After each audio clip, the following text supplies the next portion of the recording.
Hi everybody, welcome to the channel. I know I'm been a little bit missed, but don't worry, I'm fine and well. But I will give you some updates towards the end of the video, which I'm going to talk about some updates of the channel and what my plans for next year. So stay tuned as if you want to find out more. Today we're going to talk about the top 5 moisturizing ingredients that are used in skincare, which they're also called humectants. So today we're going to talk about the top 5 ingredients, top moisturizing ingredients, followed up with some couple that are worth mentioning. I'm also going to provide pros and cons of these ingredients if you are doing especially your own DIY skincare, what to look out and their availability around the world. And also I have some FAQs towards the end, such as like if you want to mix them, not mix them, and other some kind of question I can think of. So stay tuned all the way to the end to find out more. Okay, so let's start this top 5, starting with the most popular, which is called glycerin.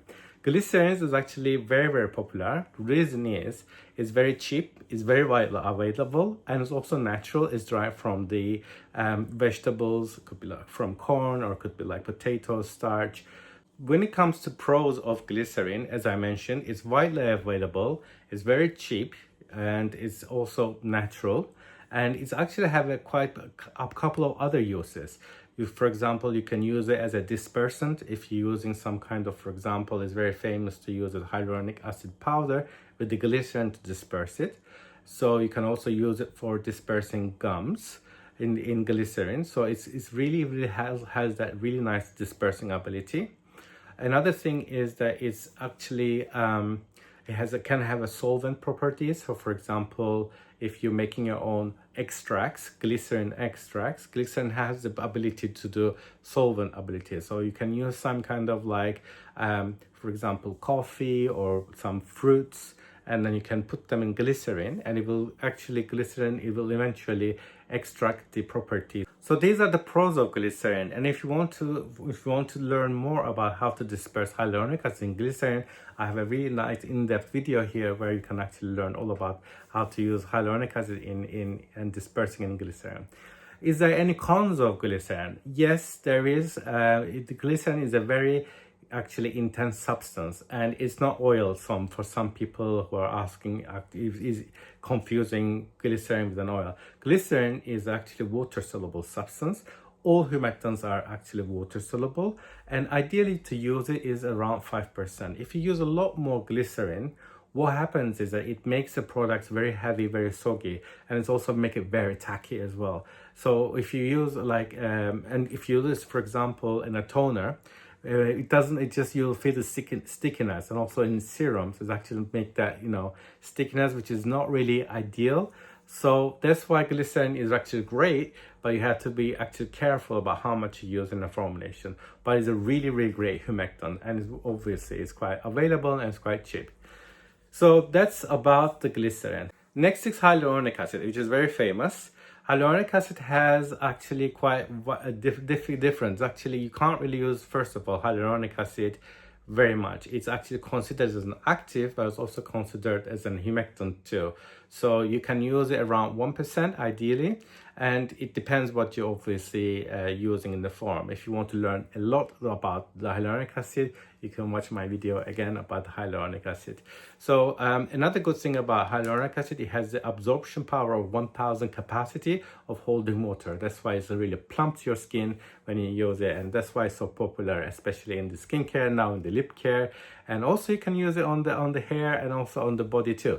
Hyaluronic acid is really also derived from natural sources. Normally it comes from fermentation of bacteria, as I believe.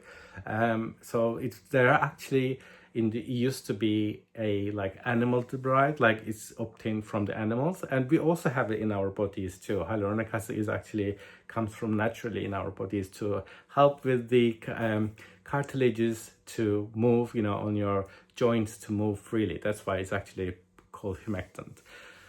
Disadvantages of hyaluronic acid is very heat sensitive. Unfortunately, you can't make anything that is really hot when you're using hyaluronic acid. Another thing that it's very it's a little bit temperamental to use. You have to be careful, ideally using a cold process formulation, but also you have to be careful about how much you're using it. Okay, you can use you can go high numbers, 2-3%.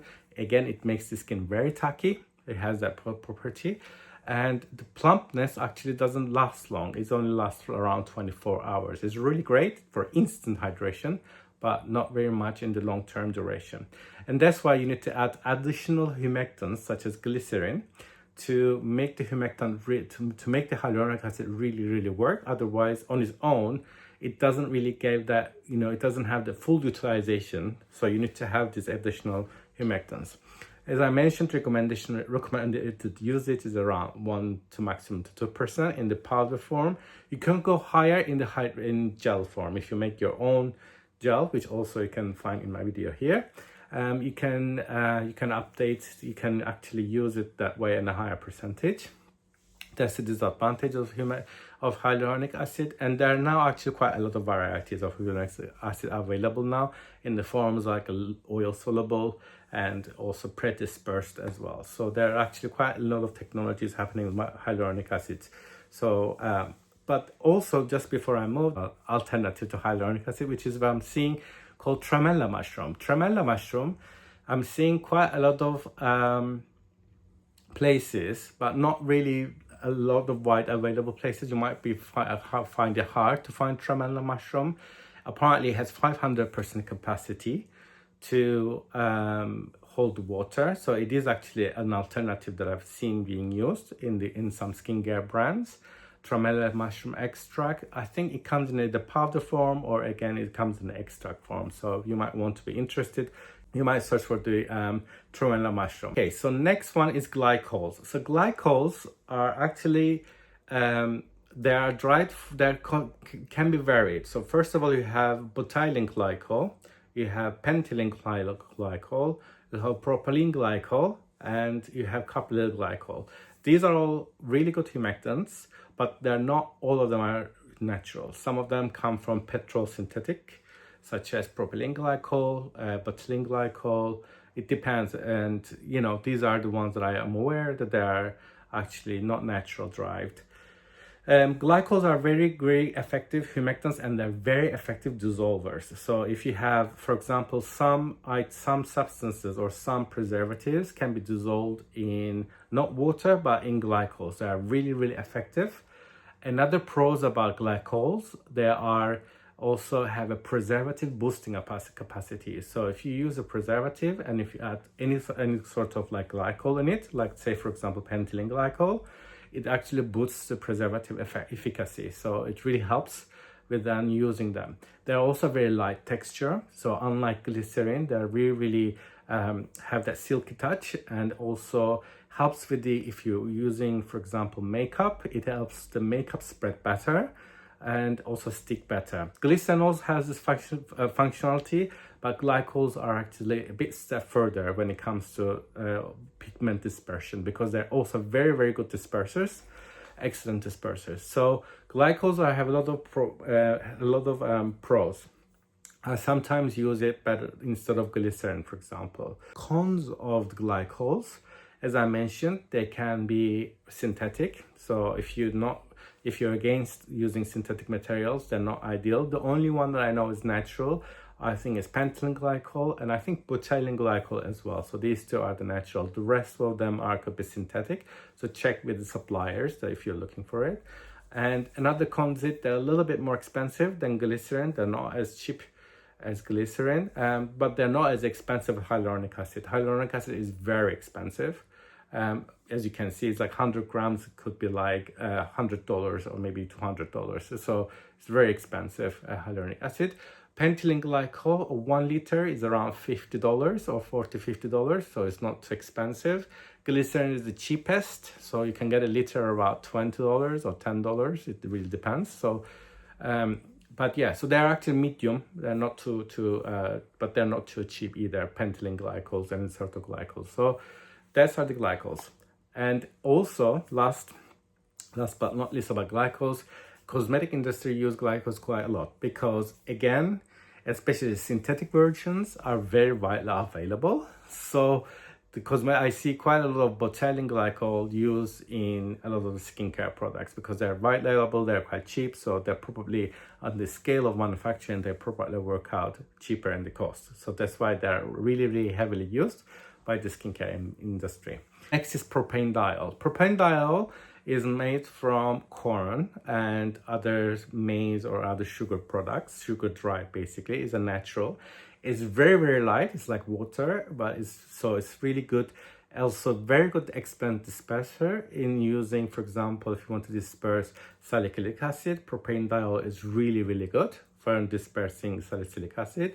And you can use this one a little bit higher percentage as well. You can go up to 7%, 8%, 9%, and it doesn't have that heaviness, the cloggedness that comes from glycerine.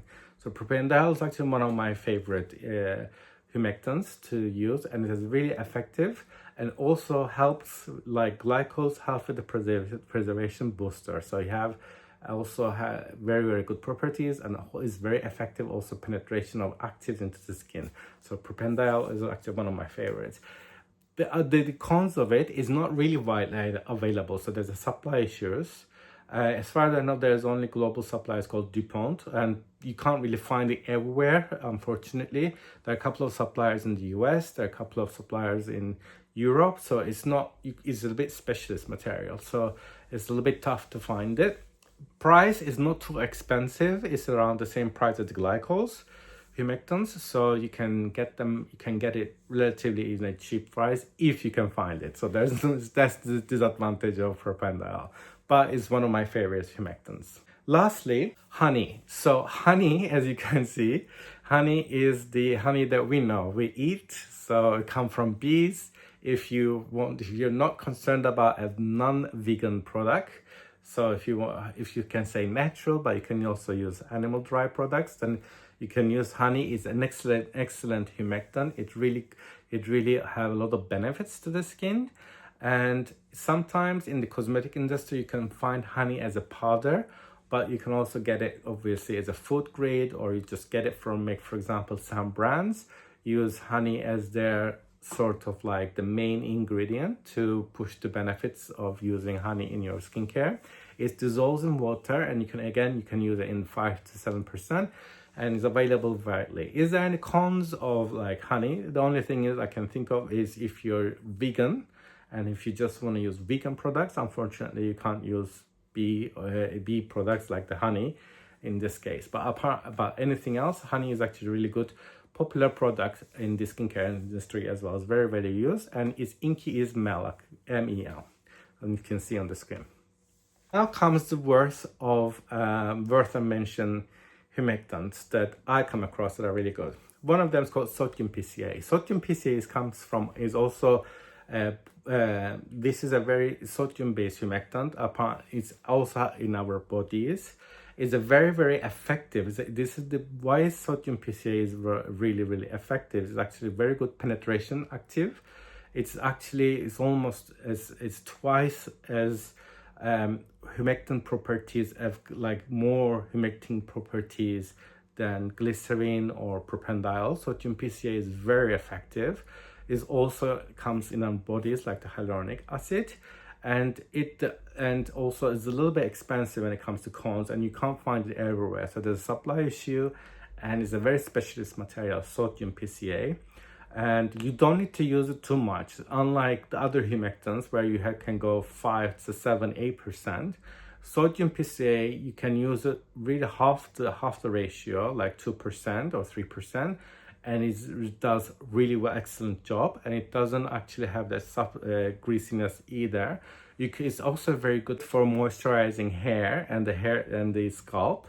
Sodium PCA is also very good for that if you want to use sodium PCA. Again, the downside is a bit, I think, expensive, and it's not widely available, sodium PCA. So you can look for it, but it's not, again, you can find it everywhere.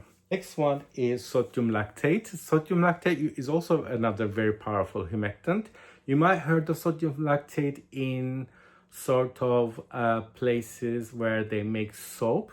So in the soap making, they use sodium lactate not for the soap, not to crack, basically, give those cracks when you. So they're actually quite popular in the soap making, sodium lactate, but you can also use in skincare to give that extra benefits to moisturization in your skin. The other one is sorbitol. Sorbitol is also very famous, but again, it's not widely available. Sorbitol is a really good humectant. and it's also I think it's natural. So it's also very good in terms of like giving a really good moisturizing properties. You might see it some other places. Again, it's not really common, but I think it's worth mentioning sorbitol. And last one, it's a aquaxyl. This is a proprietary ingredient from Sepik. So aquaxyl is really good moisturizing and longer moisturizing properties. Based on the data from Sepik, it's proven to have 48-hour non-stop hydration. Again, it's not really available, so I only find it in a couple of places. It's a little bit expensive, but you can actually put in your products to claim that there's a 48-hour hydration in there. So that's based on the data from Sepik. So I put the links up on the description as well if you're interested in aquaxyl. So yes, these are the worth mentioning ingredients, humectants and moisturizers used in the skincare. This is a really good view of the popular humectants out there. So if you have any questions, again, you can ask in the questions below. I have some FAQs I mentioned earlier in the video. One of the things that you might first want is, can I mix humectants together? Of course you can. For example, you can mix hyaluronic acid with glycerin together. I use in my own products Propanediol and pentylene glycol together to actually boost the efficacy of the product and also give that nice, really skin feel, unlike glycerin. Because as I mentioned, glycerin has that tackiness. It's very sticky. So to avoid that, I use Propanediol and like pentylene glycol in my own hyaluronic acid serum. And another thing, what is the recommended usage rate? Well, as I mentioned during these pros, you can use these humectants between 1 to 10% depending on what it is.